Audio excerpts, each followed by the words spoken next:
Hello and welcome. It's a pleasure to be with you. And I look forward to this journey. We often say in INFEMIT that this is not an event, this is a process, this is a journey. And we've been in this journey actually from the beginning of this year. So I have presented this paper before with a smaller group, got some feedback on it. But actually, some of it I've been thinking about for my PhD, because what I will be presenting is a part of my PhD research. So our Stott-Bediako Forum this year, as you know, is on Christianity and Empire. And we've given it the title, Jesus and Empire, Christian Witness in the Context of Power. And what we will be doing in the upcoming weeks, both online and in Romania, is to tackle this topic from multiple angles by scholars and practitioners from different disciplines and areas of expertise. So you'll be hearing from missiologists, from theologians, sociologists, and from leaders of indigenous communities and practitioners heavily involved in advocacy work. In this presentation, however, my scope is more modest. I'll be tackling the main question of our forum from a New Testament perspective, my own area of research, focusing in particular on the practice and thinking of earliest Christians as described in the book of Acts.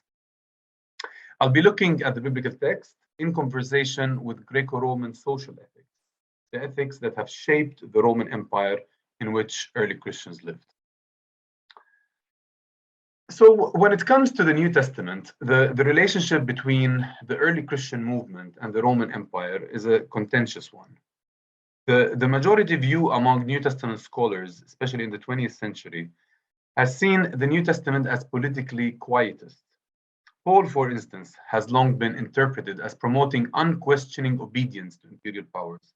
And even Luke, who for many of us is a revolutionary, is seen as demonstrating how Christianity can live within the Roman Empire in peace and harmony without affecting Rome's status quo. Fortunately, such views, although with a long history of exegetical corroboration, are being questioned today.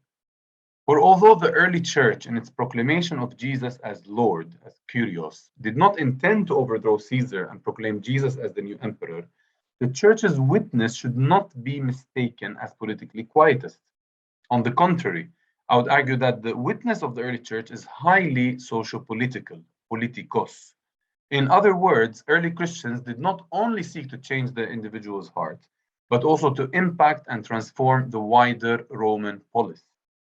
And they did that, as rightly argued by C. Kevin Rowe, by offering an alternative way of being and living that runs counter to the socio-political patterns and structures of the Roman Empire. So building upon the thesis that New Testament ecclesiology and missiology are politically charged, I aim to concretely demonstrate in this presentation how earliest Christians lived and thought in the context of empire and imperial social ethics. And I will do this by offering a fresh reading of one of the most ancient church practices, the sharing and redistribution of wealth and possessions as described in the book of Acts, particularly chapters 2 and 4.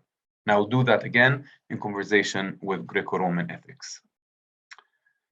Before going into further detail, let us have a quick look at the text under discussion. So in Acts 2, Luke tells us that all who believed, the early disciples of Christ, were together and had all things in common. They would sell their possessions and goods and distribute the proceeds to all as any had need. And Luke repeats this in Acts 4 with a bit more elaboration. And he says, now the whole group of those who believed were of one heart and soul, and no one claimed private ownership of any possessions, but everything they owned was held in common.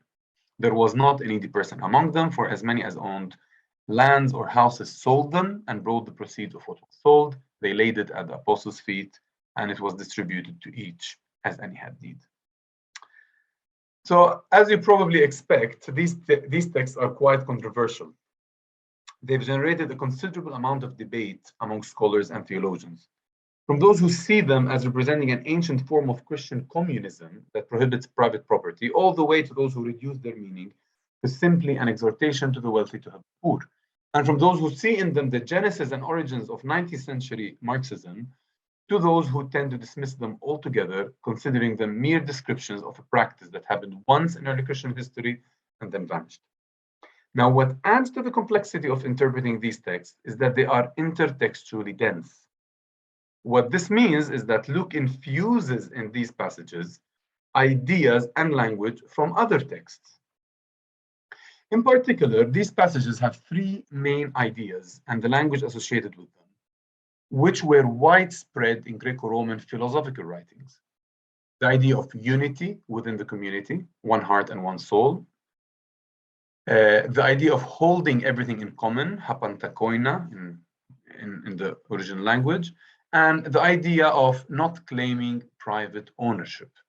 And what is striking is that the main ideas here, holding everything in common and not claiming private ownership, do not exist in biblical material, but are widespread in Greco-Roman literature. So the main question is, what is Luke saying through his use of philosophically charged language in his description of the life of the early church? What is he trying to teach? Now, two main theories have been offered to interpret these passages, going all the way back to the 18th century. The first theory says that Luke is using the language and ideas used in philosophical discussions about friendship. And the second proposes that Luke is alluding to the great Greco-Roman utopias. Philosophers from Pythagoras in the 6th century BC spoke about how among friends everything is in common. And the great philosopher Plato, for example, described an ideal utopian republic where people share possessions. So according to these theories, Luke is telling his original reader that the early church is an ideal community that fulfills the friendship ideals and or the utopian visions of the great Greco-Roman philosophers. Now, while some of Luke's original readers could have made such connections, these theories do not seem to capture the essence of what Luke is trying to say. One of the main issues with these theories is that they do not take into consideration the whole picture of what Luke is saying. The idea of holding things in common and not claiming private ownership, these are abstract ideas. And the question that needs to be asked is, what does Luke mean by them? What does Luke mean by holding everything in common, hapantakoina? What does he mean by no one claimed private ownership? Now, Luke provides the answer to this question in the subsequent verses. There was not a needy person among them, for as many as owned lands or houses sold them and brought the proceeds of what was sold. They laid it at the apostles' feet, and it was distributed to each as any had need. So basically, the ideas of holding things in common and not claiming private ownership concretely means the redistribution of wealth to the end that no one is left in need. Now, if we take all these motifs together, the ideas of unity, holding things in common, not claiming private ownership, and wealth distribution, we'll then find that Luke isn't as much using the language of Greco-Roman friendship or utopia, but the language of social justice, or what the ancients called distributive justice. And these two terms are synonymous today. The more academic term is distributive justice, and the more popular one is social justice. Unfortunately, there is a tendency in New Testament scholarship today to think of social justice as a modern phenomenon and what we call an ethic category that is imposed on the New Testament and its world. However, the notion of social justice or distributive justice can be traced back to Pythagoras in the 6th century BC. And it was none other than the great philosopher Aristotle who first coined the term distributive justice, dianametikon dikaion. Aristotle, in fact, is still considered one of the main theorists of distributive justice today. And what is striking is that ancient philosophers spoke about social justice using the same language and ideas that Luke uses in his description of the life of the early church. The language and ideas of unity, holding things in common, wealth distribution, and not claiming private ownership. For example, for Aristotle, the main question of distributive justice is the question of how things held in common, koina, can be distributed justly and fairly within a koinonia, a word that Luke uses often, which means community or fellowship. How things held in common, koina, can be distributed fairly and justly within a koinonia. That's at the heart of social justice, of distributive justice. Similarly, for Pythagoras, we are told through his ancient Syrian Arab biographer, Iamblichus of Chalcis, around 4th century, that the foundational principle of justice is indeed the common and equal, and the nearest to being one body and one soul, for all to share the same experience and together to declare what is mine as also yours, banishing among customs everything private and increasing what is common up to the last possessions. So what I'm saying here is that the language and motifs that Luke uses in his description of the life of the early church are those of social justice or distributive justice. This is how the ancients thought, spoke, and wrote about social justice. For them, social justice is the question of how a community should live together and distribute shared things among themselves fairly and equally, including wealth, land, political rights, security, among others. And Luke is simply doing the same.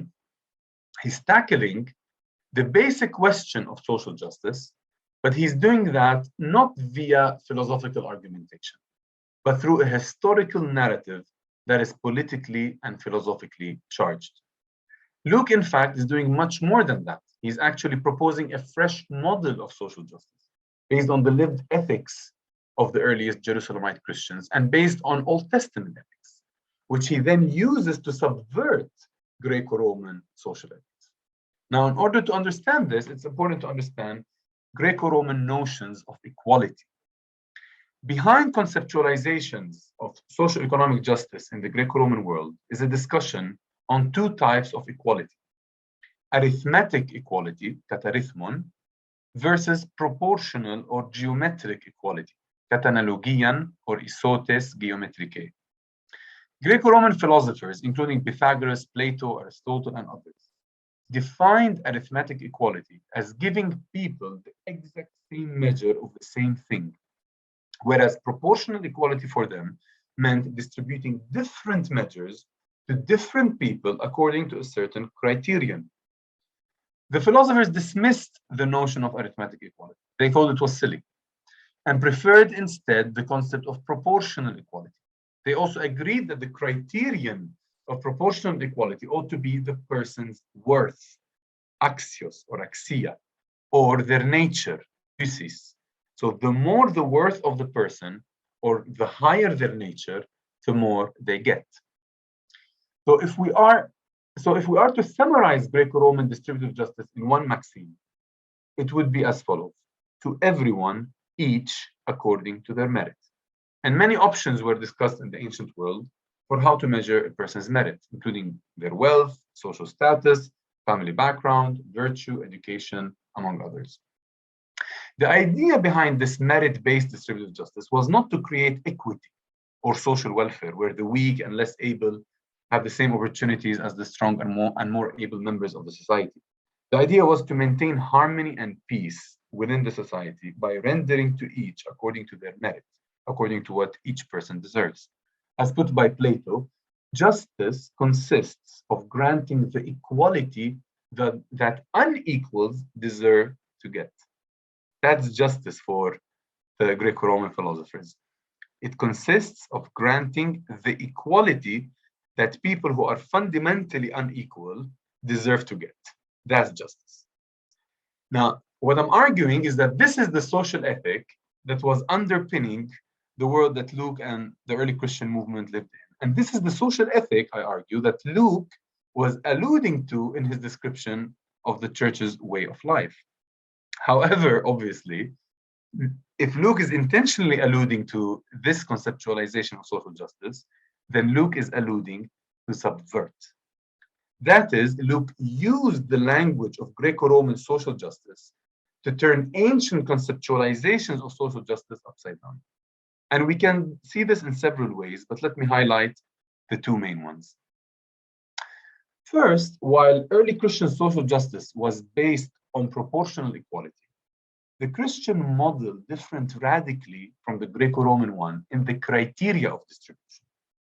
Early Christianity did not distinguish between people based on their worth, merit, or nature. It didn't treat people differently based on their social status, wealth, family background, or even education or virtue. Early Christians saw all people as fundamentally equal in two ways. First, it saw that all people are made in the image of God. This is how Paul, for example, describes non-Christians in Acts 17 as genos tou theou, offspring of God. And second, early Christianity believed that all people distorted God's image through sin. As Paul says, all have sinned and fall short of the glory of God. This way of understanding humanity, this Christian anthropology, did not allow early Christians to show favoritism or to categorize people based on merit or nature. For this reason, early Christians practiced a radical form of social justice that distinguished between people only on the basis of their need. In other words, early Christians privileged the weaker members of the society, the poor, the needy, the marginalized. Those whose needs are greater received more in the distribution. Second, Christian social justice differed radically from its Greco-Roman counterpart in the telos, or in the goal of social justice. The philosophers based their social justice model on merit in order to avoid strife and conflict in the community. Everyone is giving according to what they deserve, so everyone is happy. However, the telos, or vision of Christian social justice, is very different. The goal is to bridge the socio-economic divide and bring people to greater degrees of equality by creating a welfare community that prioritizes the weak, the poor, and the marginalized.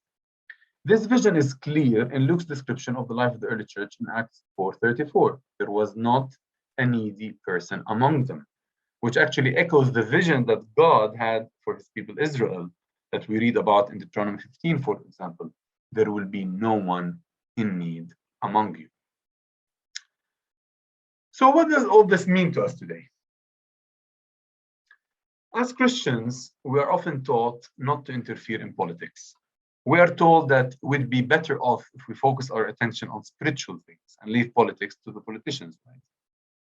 However, this idea is far removed from the culture, thinking, and practice of early Christians. Luke, for example, did not only interfere in politics. He used language and engaged with concepts that are at the core of the political and moral philosophy of his day. Discussions around distributive justice in Aristotle, for example, are framed as discussions in political science, politike episteme. Luke, therefore, represents for us a model of a Christian intellectual, public theologian, if you like, who does not shy away from the pressing concerns and questions of his society, but engages deeply with them. Nevertheless, Luke's engagement with social politics, as in the case of the first century Christian movement, does not come from the center of power, but from the margins, not from above, but from below. Although early Christians proclaimed Jesus as Kyrios, Lord, in direct defiance of the Roman emperor, they did not aim to establish a theocracy or a Christian empire like some Christians aspire to. Rather, earliest Christians offered the wider society, through their lived ethics and writings, an alternative way of being and living that challenges and subverts unjust social structures in the Roman Empire, unjust structures that were actually legitimized by some of the top think tanks of the ancient world, Aristotle, Plato, Pythagoras, etc. Today, obviously, we no longer live in the Greco-Roman world, but empires and imperial social, political, and economic structures remain. For those of you who will attend the subsequent presentations in our forum, you will hear a couple of papers rightly arguing that neoliberal capitalism is today's empire, or at least the main imperial manifestation in our time. So in a sense, our world today is not very different from the first century Greco-Roman world. It is dominated by a system that prioritizes and favors the stronger, the more able, the more educated, the wealthier, and those born in privilege. Today's social ethic, like that in the days of the early church, allocates more to those who already have more and are in positions of power and privilege, and it allocates less to those who are weaker and less able, making therefore the wealthy wealthier, the strong stronger, and the weak and the poor weaker and poorer. In contrast, the New Testament reminds us that Christian social justice is a world upside down. It privileges the poor and the oppressed. It allocates more to those who have less. It lifts up the weak. It centers those who are at the periphery. That's, in a nutshell, the ethical core of the Christian gospel, which the church is called to embody. Thank you.